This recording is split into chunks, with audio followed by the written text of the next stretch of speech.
Hey guys, it's Kusi. In the last episode, we finally managed to receive our forset by making executive decisions in our vault, as well as reaching keys from master for the extra token.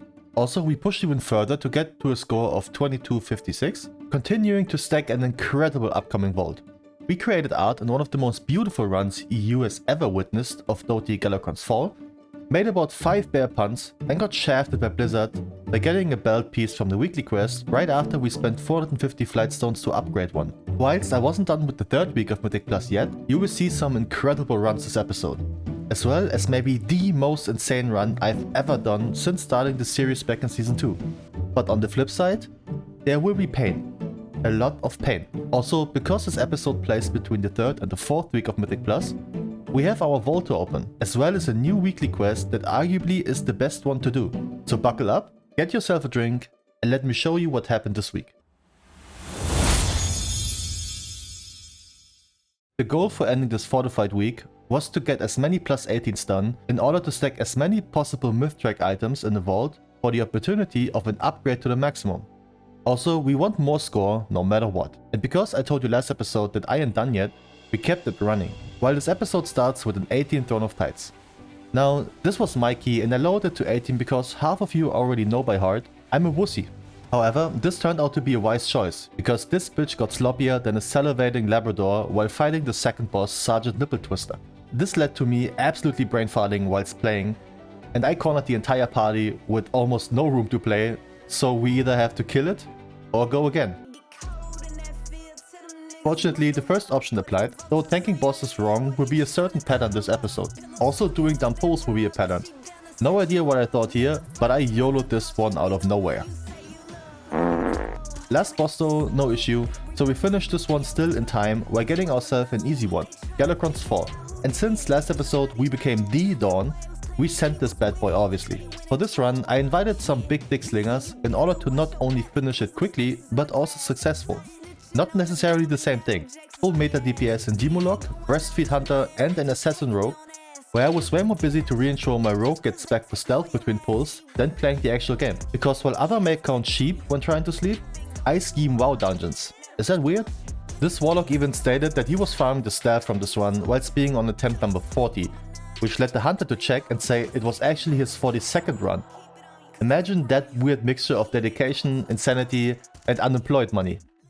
Turns out, since I learned how to stay alive on my own, I became one of those assholes that doesn't care if he pulls too much. If you die, that's your issue. Luckily, I got that on record, so I potentially can get back from that high horse, even though it's fun.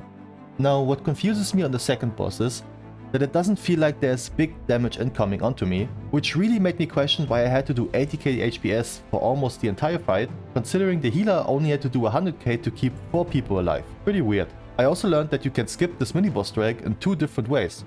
One is a Warlock gate, and the other one is something I can't show you, but you have to take my word for it. When you enter this platform, run ASAP and keep yourself to either side of the bridge. You pretty much can just run past this drag before it spawns, or rather before it's activated. No external portals needed. Kinda dumb. Anyways, totally unrelated to this, what's your favorite kind of food when you really want to treat yourself? I'm on a diet over the Christmas period and I'm starving for something heavy, man. Let me know in the comments, but don't make it sound too good. Back to the keys. I feel like this dungeon is not that difficult for fortified settings specifically, considering only the second and third boss kinda hurt, and the trash is very well pullable in any size you prefer, paired with a very generous timer. So we finished this key with a 2 chest, and this handy rogue let us know that we took the least avoidable damage, which would be a reason to assume that we are the king of the party and should be preyed upon. But we also don't get spiteful as tank, so maybe that means we are still dogshit after all.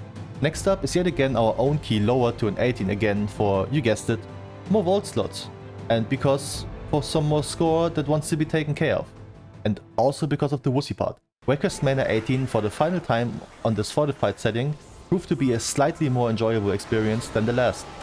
Why slightly, you ask? Well, because this dumbass tank overpulled like a muppet, leading to plenty of damage reduction spells to go viral and ensure that the trash group lived for way too long. However, my party was warned that something like this could be a problem because this happened right before the dungeon. Besides that one dumb pull, everything went fine, until we got to our favorite stepdad of a boss, who not only swings the maddest hooks at you, but also gets more aggressive over time. Only thing that makes me more aggressive on this boss is when I'm trying to pull him through the fire and it disappears in front of him.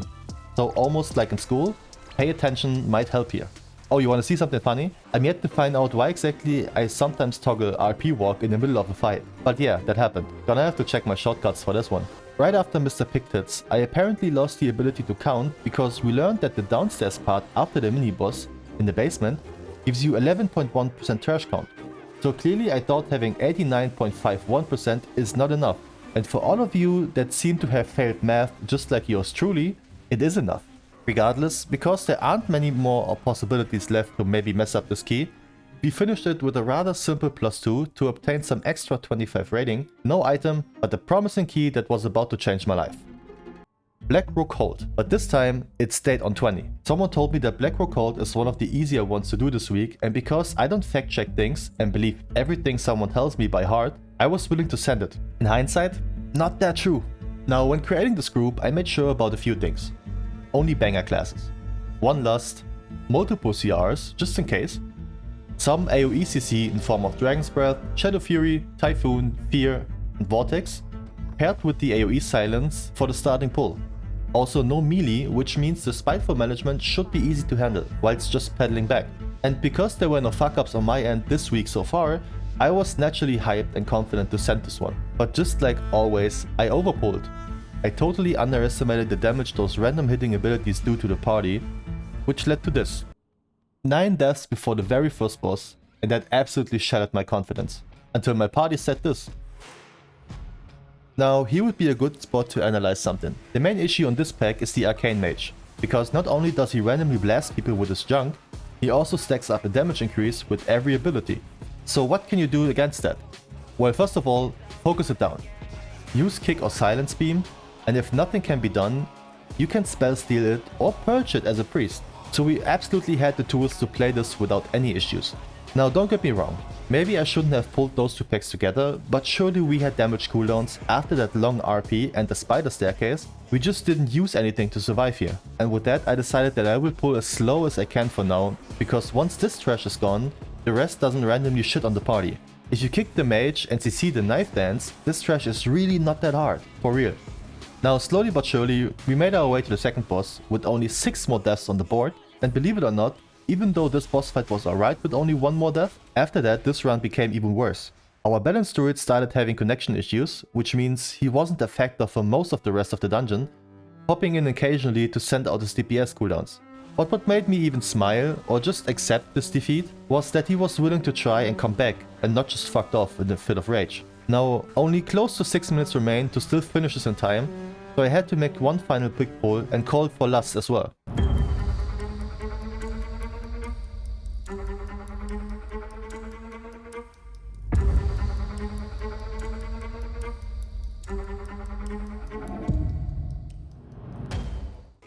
Three minutes for the boss, 2.5 for the second part of it. 1 minute remaining for 16%.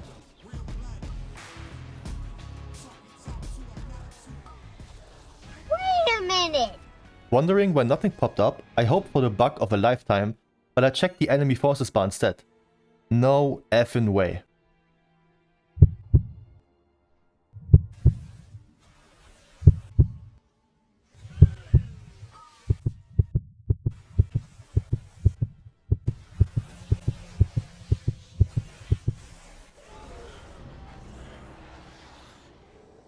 You cannot write this shit. After I tried to figure out what the issue was, I remembered. I had to pull this one extra room of 2 mobs here in order to get the percentage done earlier in another pull. So I was incredibly happy that this somehow, someway worked in our favor. Shitty pulls, over 20 deaths before the halfway mark, avoidable wipes, one player disconnecting over and over just to play with an insane ping, and trash count missing after the final boss. This was art. The weirdest and most disturbing art, but still art. And we even got loot. A neck we don't really need because we got something crafted. So it seems like I wasn't the only one who was hyped after this run. Glad I was partying with those chats instead of some entitled princess that would have left a long time ago. And with that roller coaster of a key, the 3rd week of Mythic Plus ended for us. 2388 rating, and whilst having 3 dungeon options in the vault, we got 2 myth items from it. Naturally, I was ready when reset came around. No way this can be bad in any means. Getting an item upgrade to 489 can't be bad. And it wasn't. By all means. Besides the trinket, both of those options were pretty big upgrades, and I tried to figure out the better value. Whilst the belt was giving me haste verse, which is considered the better ones to get, the legs gave me crit verse, and way more stats overall, due to it being leg slot. So after playing eeny meeny miny moo for a few minutes, I decided to go with the legs for more overall stats gain. Now before we go into more keys, we got a weekly quest to attend to. Doing 4 mythic dungeons in order to receive a random heroic item, and after chatting with a friend of mine before the reset, I said that he would probably get something insane from his box when playing on his undergeared Resto Shaman, while I get something shitty like bracers. Keep that in mind. Let me quickly smash Ruby Life Boost 4 times and then I'm back. Alrighty, before we open this puppy, let me show you what the guy I was talking to yesterday had in his chest with the mentioned undergeared Resto Shaman. He got a fucking weapon from Firak. Now here's what I got. I even called that shit, man. I'm so done with those random crates. I even got shafted on my hunter with the chest piece, even though chest and shoulders were the only parts that I didn't need an item for. So luckily I did this shit before I went to work, so I was less defeated in the evening when I was trying to attempt some more score increases. But I feel like this video is going to be 30 minutes if I mention everything, so I just quickly go through the lesser eventful stuff. Warcraft Miner 17, 2 chest, 23 rating. Morozon's Rise 18, 1 chest, 34 rating. Dragonflight 17, with the final boss that got sloppier than my ex-girl after the first time she saw my new bodybuilding neighbor move in, still 2 chest and 19 rating. Everbloom 18, which is so much more enjoyable as a tank to play, because you have big pulls by default, and with Tyrannical, they don't do shit. 2 chested with 23 rating to increase our overall score to 2487, 13 rating away. Now you will think, oh, this bitch boy is gonna just free farm some more score to Keystone Hero. And to you I have to say, yes, but I do have a plus 20 at Haldazar from my vault. Now let me set the stage for this one. Because it's raging and storming for this week, we don't need to watch out for a setup that much, as long as we have 1 or 2 enrage spells for the important mobs. Everything went like normal. First boss no problem, and then we just go to the left side because it's tyrannical and they shouldn't do much, right? Well, here I just did the normal pull of those mobs. Keep in mind, I did this last week on Fortified on 18 and it worked no problem. But this little frostworm shit from the DK pulled the mobs downstairs, which led to them flaming me for taking the hard route. Keep that in mind. Either one of them did something wrong and I got flamed for it. Now because I'm easy to manipulate, I went with their suggestion to go the other way. And my god, they are annoying. We got through Volkal, so we went towards the other side in form of Alunza, and here they did something that I feel like they could have communicated with the rest of the group beforehand. While I was aiming for the bigger trash pull, the DH came with some random ass Sky Screamer, just for us to pull regardless, and to pull the boss too? Like, why on earth do you think that this is the way to play the game with a group full of strangers? The healer had no idea, I had no idea, and the hunter neither. We didn't even have lust up for this kind of shit. So naturally, because 3 out of 5 were completely caught by surprise, we wiped, cause the little blood swiper didn't get taken care of in form of Ice Trap. And I don't blame the hunter for that one bit. Keep in mind, before this wonky pull, we had well over 10 minutes to kill the last trash pack and then 2 more bosses, so there was absolutely no need to rush it like this. Again, they did dumb shit and flamed everyone else for it. Anyways, we went again, killed the boss, and went towards the last. And just fittingly, those 2 Muppets both died on the staircase. Fantastic. Regardless, we still got 5 minutes to do this and we had lust, so this looks still a lot more promising than our other plus 20. Now, by all means, I will admit, I'm not entirely 100% certain on how to tank this boss proper in terms of positioning, but I think the core idea is the one I understood. Drag it away from the spiders so the melees got room. And I feel like that is what I did. Ultimately, we fell short in this fight because mana was getting too rare and the overall damage wasn't there anymore. So naturally, I got flamed for it. They told me I need to move after every soul rend, but this won't change the fact that I have spiders sometimes showing up behind me as well. Now, I'm sure there are some of you watching that could enlighten me from an outside perspective here, because what they told me to do seemed a bit scuffed. I only played DPS before in this fight on higher keys, and I usually just stay alive even if it means I'm not having full uptime on the boss. Also, we are supposed to stack with soul rend and not stand close to the boss with it just to get one more global out. Like, in all honesty, I don't mind admitting fault or lack of knowledge if that's actually the case. But in case of this dungeon, where they pulled dumb shit all over, couldn't play the easiest mechanics on the staircase, and then mispositioned themselves just to get that one extra hit off, I refuse to be blamed for that incompetence. Anyways, another wipe, and then this happened. The DK went to spec tank, and what followed was equally as confusing as it was depressing. Now because everyone died again, totally my fault I'm sure, while one didn't place their soul run proper, just like it happened to me earlier, and the DH stepping onto a spider yet again, the party died. And also, cause I was already so fed up with this shit that I was keen to drop this key and go on the 19 instead, I walked into a puddle to drop that too. But then this dude continued. For 10 more minutes, 15 minutes, until he actually killed the boss solo. Meanwhile talking shit, we should take notes, yet he didn't do anything different compared to me. He just didn't have any ranges that place a spider elsewhere, so it looks a lot cleaner on this end. An undeserved ego boost in the end, but since this was overtimed by 20 minutes, no score for us. Well, at least I had one of those obnoxious DPS players in the end. Wouldn't be the proper tank playthrough if this isn't the case, right? Now because we still lacked 13 score, I queued for Darker Ticket 18, which I almost forgot to record, but reminded myself to check halfway through, and as a tank personally, I was more worried about O-card than anything else. The amount of selfie that I had to whip out just to stay alive, barely at times, paired with the help from the shaman, I don't like this dude one bit. But because it's tyrannical, trash were only stepping stones throughout this run, and so we stand before saviors, with plenty of time to two-chest this one. Only 4 deaths overall, so you can imagine this went pretty clean. There it is! That's how it's done! 6 episodes in, 4 weeks of Mythic Plus with a completely new character, no guild, and only pugging, we became the hero of the Keystones. Swamp ass no more, baby. Thank you guys for watching, every single one of you. I hope this was as fun for you to watch as it was for me to record and edit those episodes. I hope you have the most fantastic Christmas in a few weeks time, and as far as us playing World of Warcraft in Season 3, we have only begun. Don't forget to leave a like if you're still watching, and even subscribe so you don't miss out on future projects. Until next one, take care.